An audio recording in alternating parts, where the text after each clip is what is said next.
বন্ধু, একটা খবর শুনছিস? আমি আবার কবে থেকে খবর শোনা শুরু করলাম? বন্ধু, আমাদের পাশের গ্রামে একটা বটগাছ আছে না, ওই জায়গা দিয়ে কাবুল চলে হলে ভয় পাইছে। এখন তো হাসপাতাল, এখনো জ্ঞান ফেরেনি। এই জায়গা আমি হাসবো না ওর জন্য কষ্ট পাবো বুঝতেছি না। ভয় পাইয়া নাকি জ্ঞান হারাইছে? আবে দুনিয়াতে ভূত বলতে কিছুই হয় না। দেখ, ওই জায়গায় যদি কিছু না থাকে তাহলে ও তো আর এমনি এমনি ভয় নাই। ভাই থাম, দরকার হয় তোগো নিয়ে আজকে ওই জায়গায় যাবানি, দেখো না ওই জায়গায় কি আছে। দেখ ভাই, আমাদের পক্ষে সম্ভব না। তুই পারলে রাত 12টার পর 1 লাখ যাইস। ঠিক আছে, রাত 12টার পর আমি একা যাব আর ওই বট গাছের নিচের মাটি আনবো, দেখি কি ছেড়ে আমার। দেখিস কিছু হইলে আমরা কিন্তু জানি না। আরে চিন্তা করিস না, তোরা একদম পারফেক্ট মানুষের কাছে আইছিস।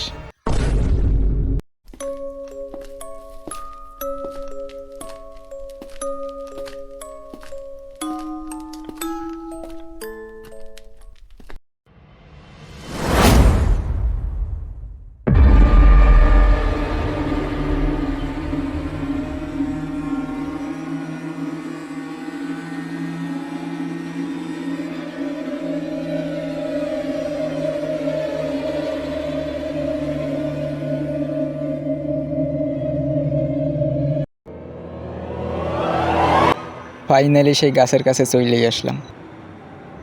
গাছটা একটু অদ্ভুত আছে, মনে হয় অনেক পুরনো। যাক, তাড়াতাড়ি মাটি নিয়ে চলে যাই। গাছের পাতা তো একটাও লড়ে না, কিন্তু বাতাসের কি শব্দ! হাসির শব্দ আসতেছে। না, সময় নষ্ট করা যাবে না, তাড়াতাড়ি মাটি নিয়ে যাই।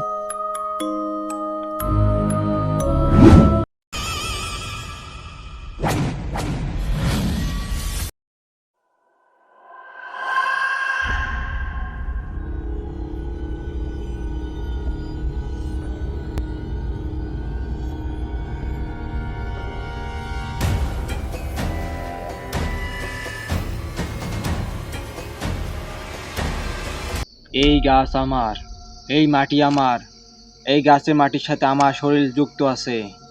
এই গাছে কি এবং মাটিতে যে হাত দেবে তার চোখ কিন্তু আমি সবাই সবাই খাবো। মানে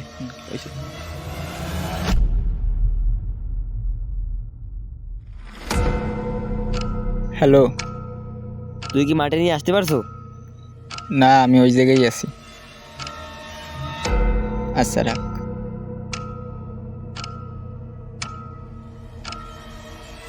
তার মানে এইগুলো সব কাল্পনিক ছিল? না, আসলে জায়গাটা ভালো না, মাটি নিয়ে চলে যাই।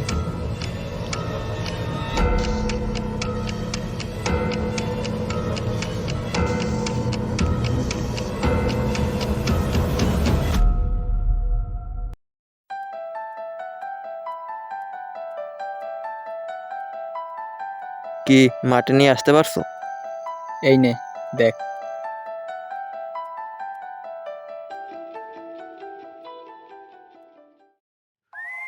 এই যে তোর মাটি। কি রে?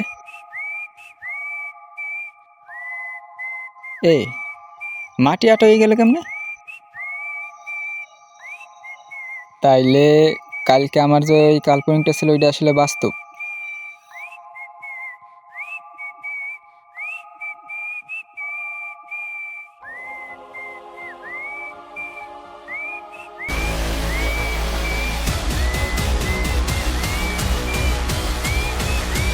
এটা কেমনে সম্ভব?